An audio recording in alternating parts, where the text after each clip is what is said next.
Bisnis di sektor jasa keuangan adalah bisnis yang berkaitan erat dengan aspek kepercayaan. Namun tentunya hal ini berlaku dua arah.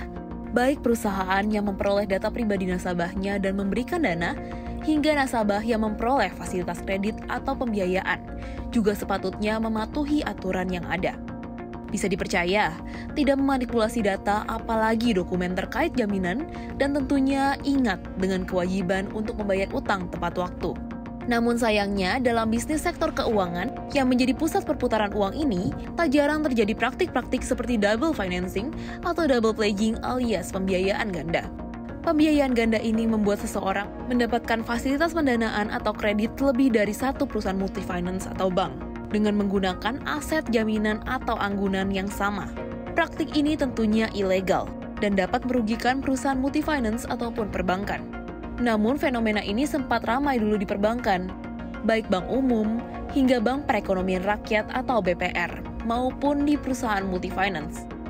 Ketua Umum Asosiasi Perusahaan Pembiayaan Indonesia atau APPI, Suwandi Wiratno Siahaan, menyatakan sejauh ini praktik double financing atau double pledging sudah dapat diminimalisir oleh perusahaan di sektor jasa keuangan. Selain karena adanya beragam pengalaman menghadapi situasi ini, di sisi lain, saat ini juga ada PT Rapi Utama Indonesia atau Rapindo yang bertindak sebagai salah satu alat mitigasi risiko dalam menghindari pembiayaan ganda dan risiko pemalsuan identitas calon debitur. Rapindo ini dimiliki sepenuhnya oleh APPI dan keberadaannya sesuai dengan Peraturan Otoritas Jasa Keuangan Nomor 4 Tahun 2020. Registry atau Rapindo yang didirikan oleh APPI sebenarnya bermula dari adanya praktek pembiayaan ganda atau penjaminan aset yang boleh dikatakan secara ganda oleh pelaku-pelaku usaha. Pada waktu itu ada beberapa perusahaan pembiayaan yang sekarang sudah dicabut izinnya. Mereka menjaminkan aset yang sama ke beberapa bank. Tentunya ini adalah perbuatan yang melanggar tata kelola dan sangat tidak terpuji.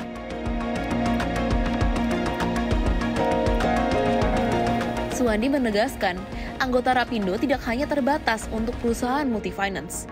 Sebaliknya, industri jasa keuangan lainnya seperti bank juga dapat bergabung dan sama-sama berupaya memerangi aksi pembiayaan ganda dan upaya pemalsuan identitas calon debitur atau nasabah.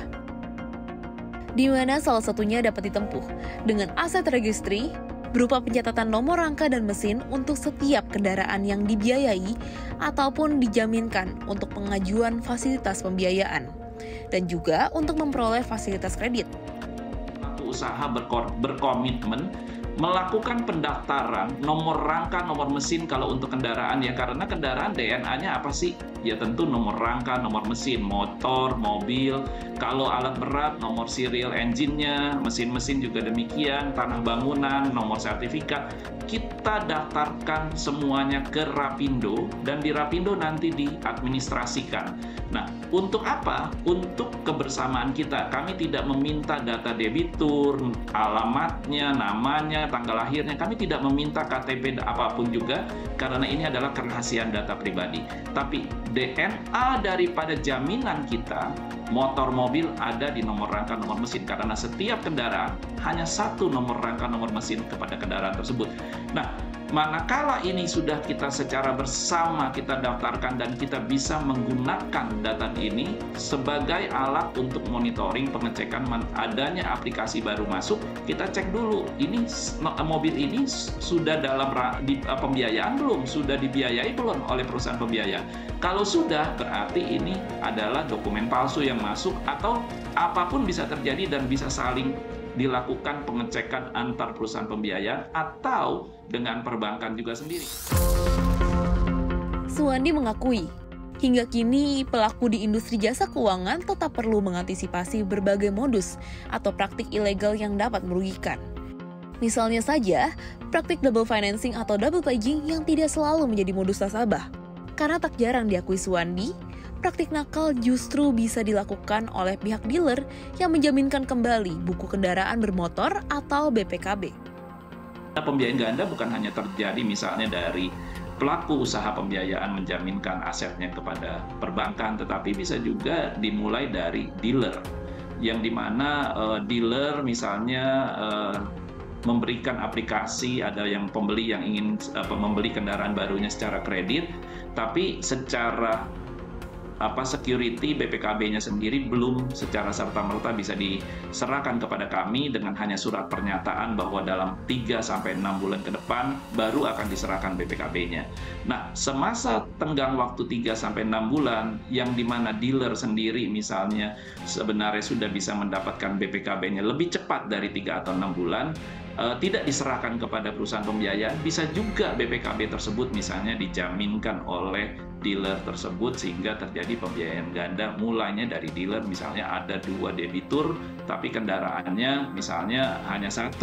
Nah, debitur yang 1 itu sebenarnya dipakai oleh dealer hanya untuk pinjaman sesaat, tetapi ini sebenarnya sudah terjadi pelanggaran tata kelola oleh dealer yang tidak sesuai dengan komitmen yang seharusnya diserahkan kepada perusahaan pembiayaan. Nah, ini mulai dari dealer. Dari debitur pun juga bisa nakal, artinya bahwa BPKB masih ada di perusahaan pembiayaan, masih dalam status leasing dan lainnya. Apa yang terjadi?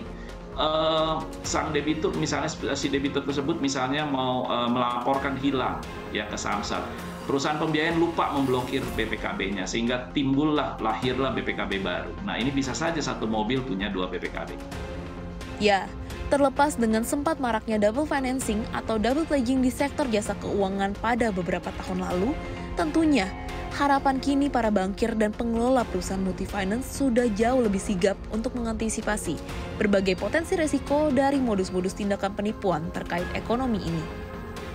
Tentunya memang, perilaku double financing atau double pledging ini tidak selalu dilakukan komplotan yang dengan sengaja ingin menipu perusahaan di sektor jasa keuangan, tetapi bisa juga dilakukan oleh individu atau orang yang memang tidak mampu melunasi hutang, yang berupaya menggali lubang dengan mendapatkan pendanaan baru lainnya dengan menggunakan aset yang sama. Tentunya aksi ini bukanlah hal yang bijak, dan perusahaan jasa keuangan tentunya juga akan berupaya untuk mengejar serta menyeret pelakunya ke ranah hukum.